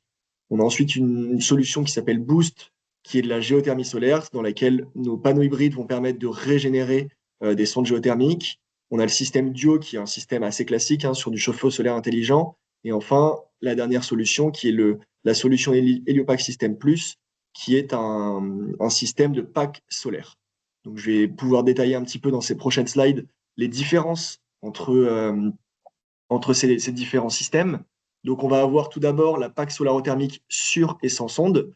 Donc, ça, c'est vraiment le nom qui est indiqué dans les subventions fonds chaleur sur lesquelles, sur lesquelles ces systèmes sont éligibles depuis le début d'année. Donc, pour la production d'électricité, d'eau chaude sanitaire, du maintien en température de bassin et également de la production de chauffage. Donc, comment est-ce que ces systèmes fonctionnent? On peut voir des petits schémas très peu détaillés, des petits schémas de principe sur la droite qui permettent de voir le premier schéma à gauche, donc qui est une PAC sans sonde, et enfin le schéma à droite qui est une PAC sur sonde. Donc la différence entre les deux, ça va être l'utilisation de la chaleur. Sur de la PAC solaro-thermique sans sonde, nos panneaux hybrides vont être l'unique source froide d'une pompe à chaleur OO, donc qui vont fonctionner sur des régimes de température entre -20 entre -20 et 25 degrés. Donc là, c'est une utilisation qui va être immédiate de la chaleur. C'est un fonctionnement qui va être similaire à une PAC solaire, mais avec une gestion d'un dégivrage pour pouvoir dégivrer nos panneaux lorsqu'on va atteindre des températures très faibles la nuit, par exemple. C'est un système, donc le système MAX, c'est un système qui va permettre de récupérer la chaleur sur l'air et par rapport au soleil grâce aux ailettes de l'échangeur. Donc on va avoir une augmentation de la surface d'échange à l'arrière du panneau qui va permettre d'alimenter en continu la pompe à chaleur. À la différence du système Boost, où là on va plutôt avoir une utilisation différée de la chaleur. Donc là, nos panneaux hybrides vont plutôt contribuer à la recharge thermique du sol, ce qui va permettre notamment de pouvoir, par exemple, diminuer le total linéaire de métrage linéaire de sondes à installer. Ça va permettre de diminuer les investissements. Est-ce que tu peux revenir juste sur la slide précédente? Merci. Et par contre, on va avoir des montants forfaitaires au niveau des fonds chaleur de l'ADEME qui vont être différents en fonction de ces deux systèmes. Donc sur un système, une PAC sans sonde, on va plutôt avoir des montants forfaitaires qui vont s'approcher de ce qu'on va pouvoir être éligible au niveau de la PAC solaire, donc qui va dépendre notamment des climats. Par contre, sur le système Boost, donc le système PAC sur sonde, donc là où nos panneaux vont permettre d'avoir une utilisation pour recharger thermiquement le sol, on va s'intégrer en fait au forfait PAC sur sonde, et donc on va directement être éligible à un montant forfaitaire de 50 € par mégawattheure par an, quelle que soit la zone. Donc au niveau du duo, donc c'est un chauffe-eau solaire qu'on appelle intelligent, un chauffe-eau solaire individuel. On va plutôt être sur des tailles de ballon entre 200 et 2000 litres. Donc on va même pouvoir faire un petit peu de tertiaire. L'objectif, ça va être d'avoir cette même typologie de panneaux, donc des panneaux toujours hybrides avec une production photovoltaïque en face avant et un échangeur thermique en face arrière, sur lequel on va rajouter un isolant. Donc là, on va limiter les échanges avec l'air extérieur. Par contre, on va essayer de récupérer le maximum de chaleur via cet échangeur de chaleur pour alimenter thermiquement un ballon solaire, donc pouvoir faire du préchauffage solaire. On va donc intégrer une régulation intelligente qui, à l'aide de plusieurs sondes de température, va permettre de donner la priorité au solaire, piloter l'appoint électrique en fonction de l'ensoleillement et en fonction des besoins du bâtiment. On a une application, comme l'a dit John au tout début, c'est qu'on a un vrai besoin de pouvoir suivre l'autonomie énergétique, pouvoir suivre les performances du système. Et donc, nous, cette application va vraiment permettre de pouvoir suivre le taux de couverture énergétique, savoir le fonctionnement en temps réel et avoir des alertes pour les installateurs, pour les mainteneurs, si jamais il y a des problématiques sur place, si jamais il y a un problème au niveau du circulateur, s'il y a un problème de production thermique. Et on va également pouvoir voir une évolution des courbes de température pour suivre ce fonctionnement. Au niveau du système Heliopac Système Plus, donc ça c'est un système qui est aujourd'hui éligible au fonds chaleur de l'ADEME depuis 2023. Donc ça fait une dizaine d'années qu'on travaille avec le fabricant de pompes à chaleur Heliopac, uniquement pour de la production d'eau chaude sanitaire et du maintien en température de bassin. Ici, on n'a pas de volonté de pouvoir assurer les besoins, de répondre aux besoins en fait de chauffage. Donc on va être sur les mêmes principes de fonctionnement que la PAC solaro-thermique, avec nos panneaux hybrides qui vont être en source froide de la pompe à chaleur Heliopac. La différence va notamment se retrouver au niveau de ce circuit de captage, où nos panneaux vont pouvoir injecter une température jusqu'à 75 degrés en entrée d'évaporateur.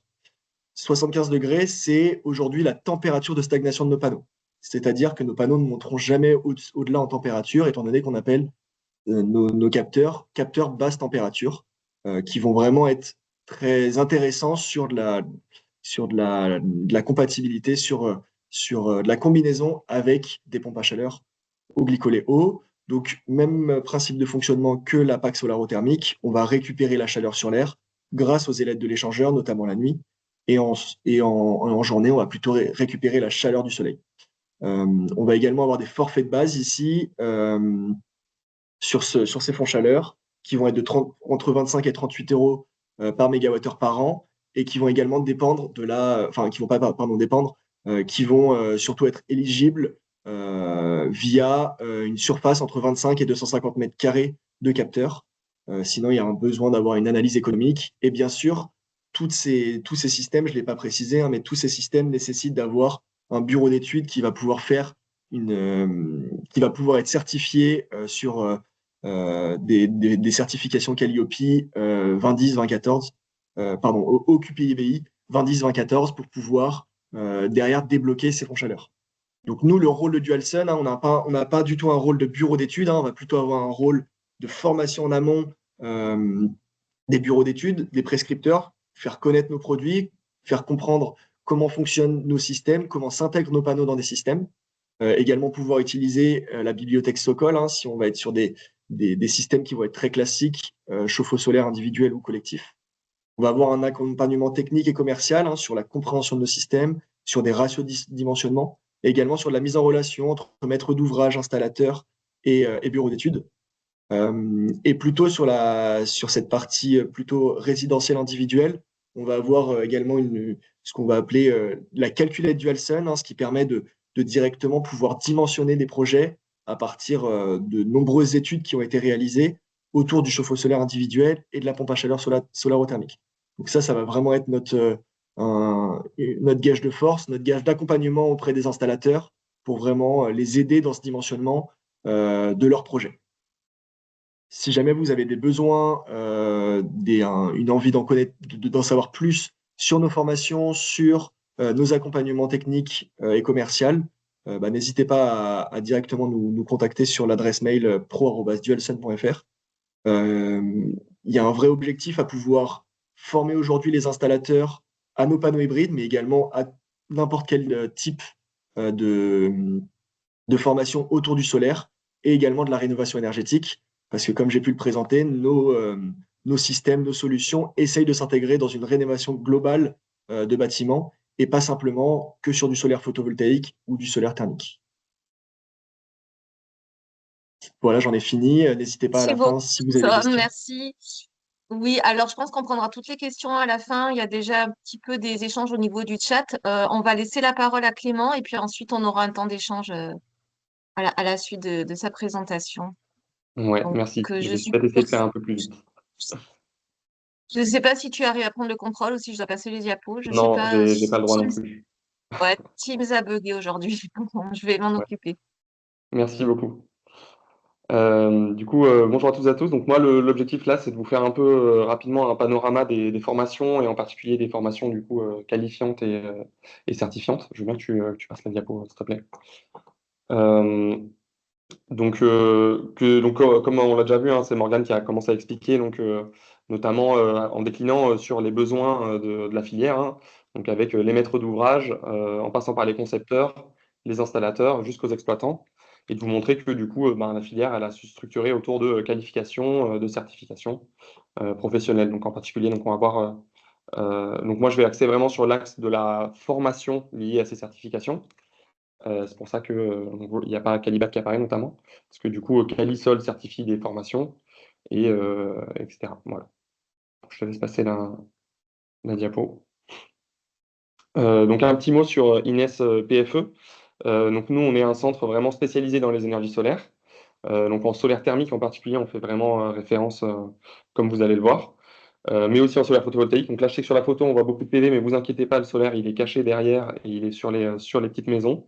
Il est aussi à l'intérieur, du coup, en chaufferie. Donc c'est aujourd'hui 12 formateurs, formatrices et experts, expertes. 1900 mètres carrés de plateau pédagogique, donc ça, c'est quelque chose assez unique. On est placé au Bourget du Lac, du coup, en Savoie. Ça représente 1500 stagiaires par an, donc il y en a un certain nombre en photovoltaïque, mais comme vous voyez, donc, en termes de formation au catalogue, il y en a 45 qui sont au total, et on en a 16, vraiment si on décline tout, qui sont dédiés au solaire thermique. Donc on est quand même sur un rapport assez important. Et puis des possibilités de formation sur mesure. Et comme je vous décrirai par la suite, on a aussi des formations qui sont vraiment uniques, que vous ne trouverez que chez nous, et à la pointe des techniques. Donc il y a d'autres centres de formation qui sont spécialisés. Donc, alors le CD2E, c'est pas vraiment un centre de formation, mais comme on va le voir, c'est une structure qui accueille la formation Calisol collectif, donc c'est un peu particulier. Et sinon, l'autre centre de formation vraiment spécialisé dans le solaire, il y a le caustique. Et après, tout un panel du coup d'industriels impliqués dans la formation, qui du coup ont aussi bien leurs compétences dessus. Donc la Dualson Academy, comme on vient de le voir, mais du coup, il y en a aussi d'autres. Donc vous trouvez Ocofen, Viessmann, Thermador, qui est plutôt un revendeur de solutions, De Dietrich et Weilsoft, qui ont leur centre de formation pour travailler directement sur leurs produits. Donc ça a aussi une certaine compétence. Et surtout, vous avez donc l'annuaire Qualité-NR, donc comme on va le voir, puisque c'est l'organisme qui certifie en tout cas et qui certifie des formations en particulier et des formateuristes. Et du coup, vous avez un annuaire pour trouver les centres de formation où vous pouvez avoir toutes les formations certifiées. Donc juste après, je crois que j'ai mis une carte justement des différentes formations que vous pouvez trouver en France. Il y a aussi un centre de formation en Guadeloupe qui apparaît pas sur la carte du coup. Donc en bleu, c'est là où vous pouvez trouver les formations saisie et SSC. Vous voyez qu'en jaune, donc c'est le CD2E où vous trouvez la formation SESC et la formation maintenance. Et en rouge, du coup, les deux centres que j'appelle les centres vraiment plus spécialisés, où vous trouvez toutes les formations qualifiantes, donc le caustique et l'INES. Donc ça vous montre qu'effectivement, pour l'instant, il faut un peu se déplacer pour ces formations-là.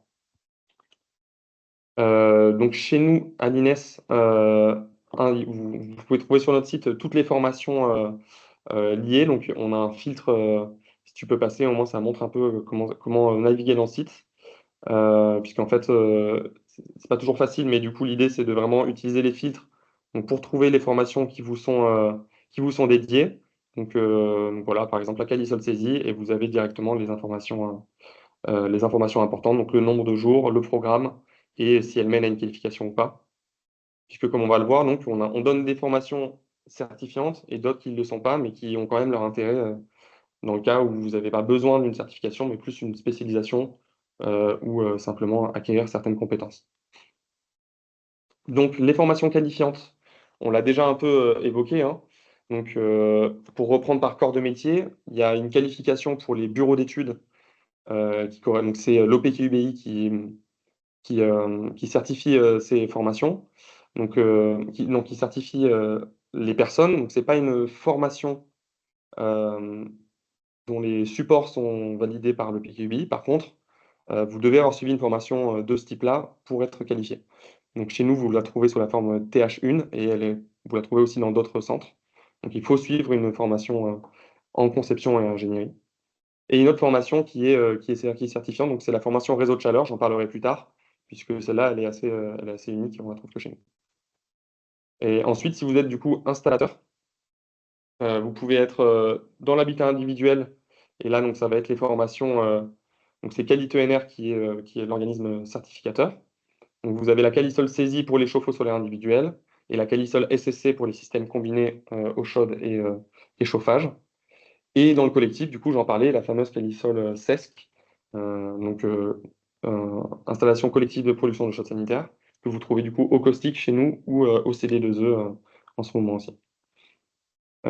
Et enfin, du coup, on a aussi une particularité en solaire thermique avec la Sokol exploitant, et donc j'ai pas mis le logo Calisol, mais elle est bien Calisol, elle est juste pas RGE parce que c'est une formation qui s'applique aux exploitants, mais elle permet quand même d'accéder aux aides dans le cas des réhabilitations d'installation. Donc c'est un peu particulier. Mais voilà, donc tout ça, donc les formations qualitaires, elles font vraiment suite à un référentiel de formation avec notamment des plateaux techniques référencés et des formateurs agréés. Donc c'est tout ça qui permet d'avoir vraiment une chaîne liée et solide de compétences. Maintenant, je vais parcourir un peu du coup les formations que vous pouvez trouver chez nous en particulier en fonction de ce que vous cherchez. Donc si vous êtes maître d'ouvrage ou responsable de parc, donc là vous sortez des réseaux professionnels qu'on a vus avant. Mais nous, on propose quand même deux formations qui peuvent vous intéresser. Donc, du e-learning TH@1. Donc, c'est vraiment les bases de la chaleur solaire. C'est vraiment pour avoir une approche rapide. Donc, ça permet de faire de l'auto-formation et avoir rapidement des informations et s'auto-former rapidement au solaire. Une formation qui est très intéressante et qu'on a changé cette année, justement. Donc, c'est une nouvelle ouverture. Donc, c'est la TH qu'on appelle 11. Donc, gestion et exploitation des installations d'eau chaude solaire collective, qui là s'adresse réellement aux responsables de parc, aux maîtres d'ouvrage, pour les aider à suivre leur parc d'installation. Donc, il y a un focus qui est fait sur le suivi, les contrats de maintenance.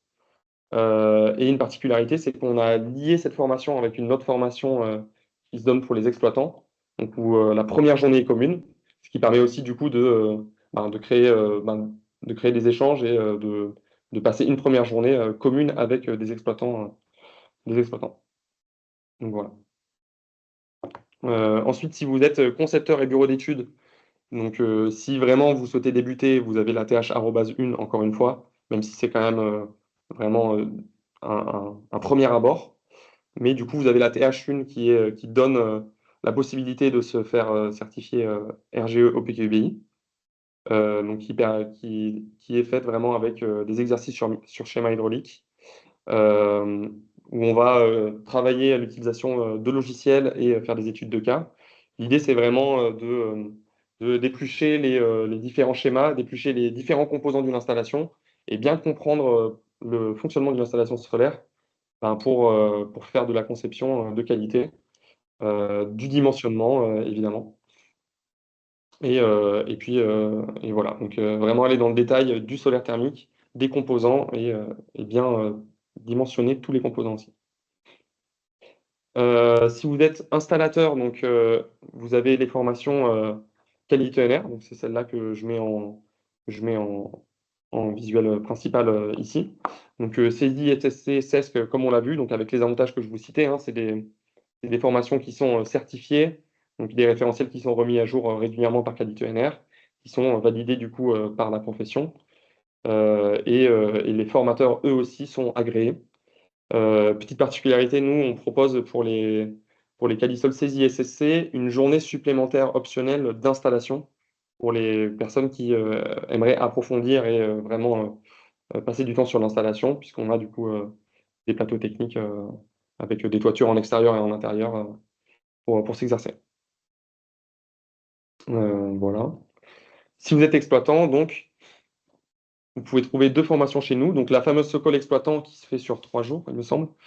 Donc qui est vraiment complète, qui est super. Et l'idée, c'est donc vraiment de sortir avec des exploitants qui sont compétents dans leur domaine, qui savent bien gérer leur parc et qui savent conseiller. Donc nous, on la conseille aussi beaucoup aux gestionnaires de parc au niveau des exploitants pour qu'ils puissent conseiller leurs techniciens sur la gestion du parc. Et on a aussi nous proposé une formation TH4 qui est un peu une Socol exploitant raccourcie pour les techniciens qui n'auraient pas le temps de passer la Socol exploitant et pour aller vraiment sur les essentiels de la maintenance d'une installation pour des exploitants qui s'occupent peut-être d'installations plus petites ou qui n'ont pas le temps de se libérer 3 jours. Donc voilà. Mais si vous avez le temps et la volonté de le faire, la Socol exploitant, forcément, c'est plus complet et c'est plus intéressant. Voilà. Et enfin, je vais vous parler donc de deux formations qu'on a un peu en lumière aujourd'hui à l'INES. Donc la première, c'est une formation longue qu'on ouvre en solaire thermique, qui est prévue donc, pour une première session en novembre 2026, où l'idée, c'est sur plusieurs mois, donc former des futurs installateurs ou exploitants, exploitantes. Cette formation longue, ça nous permet vraiment d'avoir des méthodes pédagogiques innovantes, donc de la méthode pédagogie par projet, avec un projet fil long, des cours inversés, donc vraiment des méthodes qui vont permettre de former des installateurs, des exploitants qui seront, on pense, très qualifiés. Il y a des périodes de stage qui sont prévues. C'est pas une formation en alternance, donc il y a vraiment des périodes de stage actuellement. C'est une formation qu'on peut suivre par bloc aussi, puisqu'on l'a séparé par bloc de compétences. Donc installation, maintenance, plutôt conception. Et aujourd'hui, on cherche notamment s'il y a des entreprises en Rhône-Alpes qui sont prêtes à financer notamment des personnes qui pourraient se faire former, en tout cas qui sont c'est un financement PRE, donc qui sont prêtes à s'engager sur le fait de prendre quelqu'un pour cette formation. Et ben, on cherche activement des entreprises. Donc voilà. Et enfin, une autre formation, la formation solaire thermique sur réseau de chaleur. Donc cette année, on ouvre exceptionnellement 2 sessions en juin, en novembre, puisqu'il y a une session à Paris en novembre. Mais c'est une formation particulière puisque vous voyez qu'il y a pas mal de logos d'entreprise, puisqu'en fait, c'est ça, vraiment sa force, c'est on a beaucoup de retours d'expérience de spécialistes du domaine du solaire thermique sur réseau de chaleur. Donc c'est quand même quelque chose d'assez unique, puisqu'en fait, on va trouver vraiment l'écosystème l'écosystème du réseau de chaleur solaire euh, avec du coup des experts à la fois de la conception, de l'exploitation, du suivi de ces installations. On a aussi le CEA, donc qui est même en amont, qui a été en amont des projets. Et nous, on coordonne un peu tous ces experts pour proposer une formation avec à la fois des savoirs pratiques sur des logiciels, mais aussi du coup de la visite d'installation, puisque du coup, il y a une installation solaire au CEA ici au Bourget du Lac, et une petite installation chez nous à INSPFE, plus site pilote pour venir faire des opérations de maintenance classiques ou du suivi. Voilà. J'en ai fini pour la présentation un peu des formations qu'on peut trouver. Et, euh, et voilà. Merci en tout cas de votre écoute. Merci, Clément. Donc, euh, alors, juste une petite parenthèse avant de prendre des questions. Donc, si vous voulez en savoir plus sur la chaleur solaire, eh bien, n'hésitez pas à noter la date du 17 juin dans vos agendas. Les inscriptions vont bientôt être ouvertes avec des inscriptions possibles en présentiel ou en distanciel. Donc, nos états généraux de la chaleur solaire, qui est la journée dédiée à la chaleur solaire en France et qui se tiendra cette année à Paris. Donc, ça, c'était pour vous signaler cette petite date à noter. Et puis, donc là, on va pouvoir prendre des questions. Donc, j'ai vu qu'il y avait déjà pas mal d'échanges dans le chat. Euh, alors, des échanges sur la pointe. Donc là, je pense qu'on va peut-être pas rentrer dans le détail des débats. Je crois qu'il y avait une question. Alors, est-ce que la formation longue TH long est une formation en alternance? Ça, c'est une question pour Clément. Ouais, j'ai essayé d'y répondre rapidement, j'ai vu le message apparaître, mais du coup, non, elle n'est pas prévue en alternance aujourd'hui, mais avec des périodes de stage, donc je crois que c'est plusieurs semaines de stage quand même qui sont prévues, 2 périodes de stage pendant la TH1. Mais c'est pas prévu en alternance encore aujourd'hui, et je crois qu'on y réfléchit pour voir, mais c'est pas possible encore. D'accord, merci. Une remarque qui précise que Viceopt est également un programme complet. Donc ça a été quand même mentionné par Clément parmi les fabricants qui proposent des formations. Mais en tout cas, n'hésitez pas à me contacter hein, si vous souhaitez qu'on échange plus en détail sur le travail de Viceopt. Donc après, bon, il y a eu un échange sur les compteurs. J'ai vu, Richard, que tu avais pas mal échangé. Je ne sais pas si tu veux commenter sur ces échanges. Je répondais à une proposition radicale que j'ai déjà entendue, hein, de quand le solaire est en panne, on coupe la pointe. Ouais, ouais. Ça semble un peu radical, d'autant qu'aujourd'hui on a la télémesure. Alors certes, on dit que l'exploitant il regarde peut-être pas les compteurs, les retours d'analyse. Ça peut sans doute se gérer au niveau du contrat avec des clauses de pénalité. Mais aujourd'hui, du suivi de performance on continue avec des alertes, comme nous en parlait John, qui lui permet d'avoir une supervision d'une centaine d'installations et de savoir laquelle sous-performe, et du coup de pouvoir faire, pourquoi pas, un diagnostic à distance, ou de se déplacer par ailleurs. Ça semble plus, entre guillemets, acceptable pour le client que de lui couper l'eau chaude. Mais voilà. Et après, il y avait une question également sur du comptage générique à laquelle Claire a répondu. D'accord. Je vois que Moran a levé la main. Peut-être que Moran, tu souhaitais compléter? Ouais, je reviens juste sur un point qui a été abordé sur les solutions de formation qui existent, ce que proposent aussi les fabricants. Je mets juste un petit point d'alerte sur le fait qu'aujourd'hui, la quasi-majorité des fabricants qui distribuent en France sont entre guillemets signataires et suivent les préconisations Socol. Certains sont un petit peu encore en retard et proposent des fois des schémas qui sont un peu alambiqués. J'insiste bien sur ce fait-là et les fabricants ont tout leur intérêt en fait à proposer des solutions. Ils ont leur propre vision par l'expérience. Heu, En France, on n'est pas forcément là pour réinventer l'eau chaude, mais on est surtout là pour simplifier et clarifier les choses et faire des choses simples. N'oublions pas ça. Cette ligne de conduite, plus c'est simple, moins c'est cher, plus c'est facilement installable et maintenable. Et c'est bien là, en fait, toute l'ambition, en fait, de la démarche Socol et des schémas normalisés. Mieux vaut en faire un peu moins, mais que ce soit efficace, que vouloir, entre guillemets, «faire beaucoup» et puis, rendre la chose, trop compliquée, à suivre et à comprendre. Sachant que malheureusement aussi, côté mainteneur, il y a énormément de turnover et qu'un technicien qui est des fois très habitué à une technologie ou une installation, le lendemain, n'est plus affecté là ou a changé en fait d'équipe ou d'entreprise et donc le nouveau technicien, lui, peut se retrouver un petit peu désarçonné par rapport à ça. Donc voilà, la notion de simplicité, de schéma normalisé, elle est foncièrement, à mon avis, fondamentale à suivre. Merci pour ces précisions. Donc, une question, est-ce que vous pensez que les installations industrielles comme celle de Lactalis en Lorraine vont se développer? Donc, Oui, effectivement, oui, hein. c'est l'ambition 2035, elle repose pour plus de moitié sur des grandes installations pour l'industrie et les réseaux de chaleur.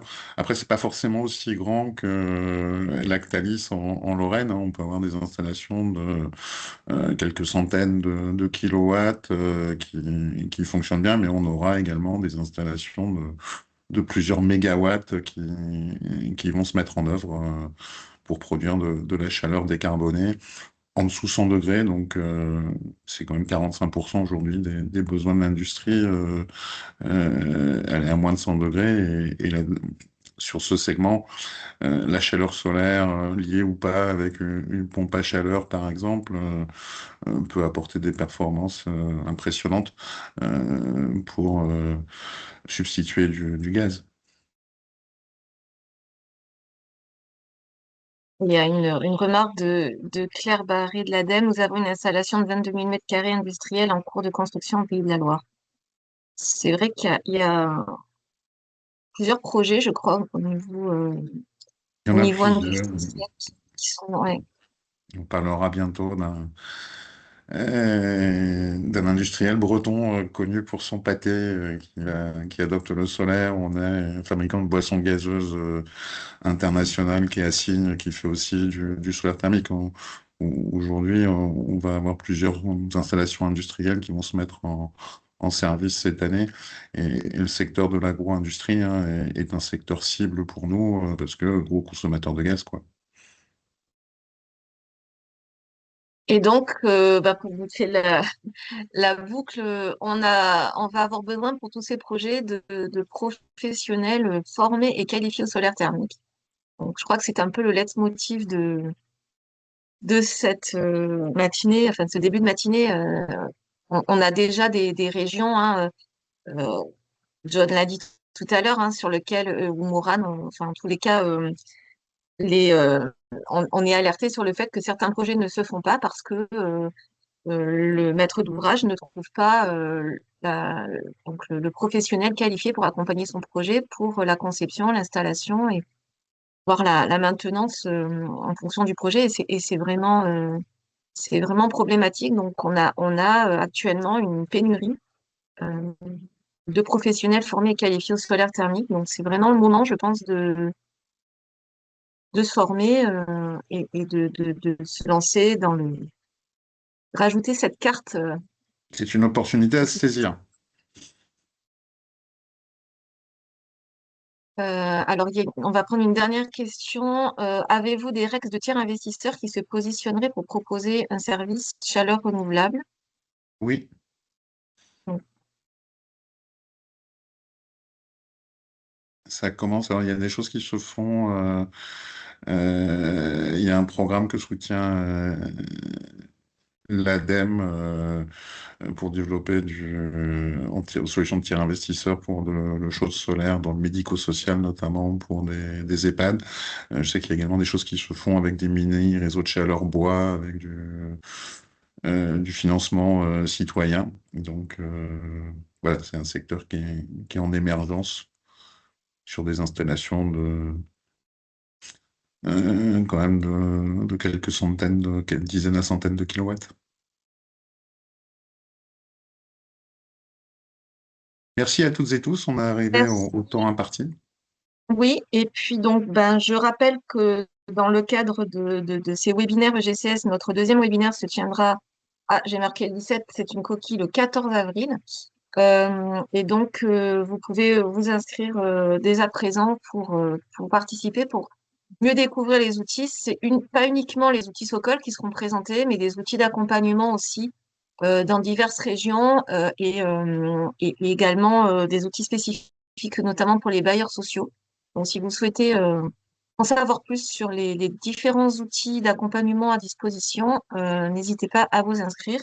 Même heure, 8h, 9h30. Merci à tous. Et puis, écoutez, j'espère que ça va motiver beaucoup d'entre vous à se lancer dans le solaire thermique ou à se relancer dans le solaire thermique. Merci, bonne journée et à Merci, bientôt. à bientôt. Merci, à bientôt. Merci, au bonne revoir. journée à tous. Au revoir. Journée. Au revoir. C'est 14 le 14 avril. 14 avril, oui, désolé.